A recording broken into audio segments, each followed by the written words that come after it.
আসসালামু আলাইকুম। আপনারা সবাই কেমন আছেন? আশা করি আপনারা সবাই ভালো আছেন। তো আজকে সারাদিন কাজ শেষ করে বাসায় আসলাম মাত্র। তো বাসায় এসে একটা বিষয় মনে পড়লো, তো ভাবলাম যে আপনাদের সাথে শেয়ার করি।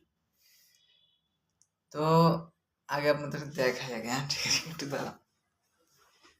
এই যে এটা হলো চিড়া। ঠিক আছে, এটা হলো চিড়ার বয়ম। চিড়া কিনে রাখছি আর কি, চিড়া আছে আর হলো চিড়ার সাথে চিনি আছে। তো যখন বাসায় আমার আব্বা আম্মা ঢাকায় থাকতো সাথে আমার সাথে, তো আমি তাদের সাথে থাকতাম। তো বিয়ে করার পরেও তাদের সাথে ছিলাম, এখনো আছি। তো সবাই এখন গেছে গ্রামে।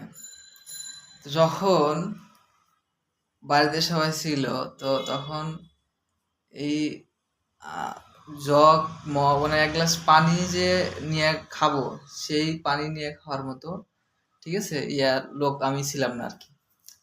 তো এখন হঠাৎ করে কথা কেন মনে হলো যে এই যে চিড়া, এখন রাতে খাইতে হবে চিড়া, রান্না বান্নার জায়গা আছে কিন্তু রান্না মানে করতে মন চাইতেছে না, আমি কি করবো?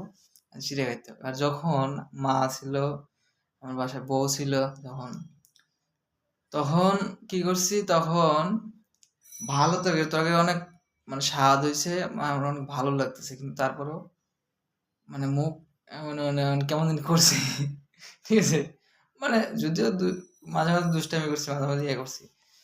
দেখা যাচ্ছে অনেক সময় করছি এমন যে আহ, ভালো হয় নাই বা হ্যান ত্যান, এটা খাবো না ওইটা খাবো, এটা খাবো না এটা খাবো, এটা খাবো না এটা খাবো।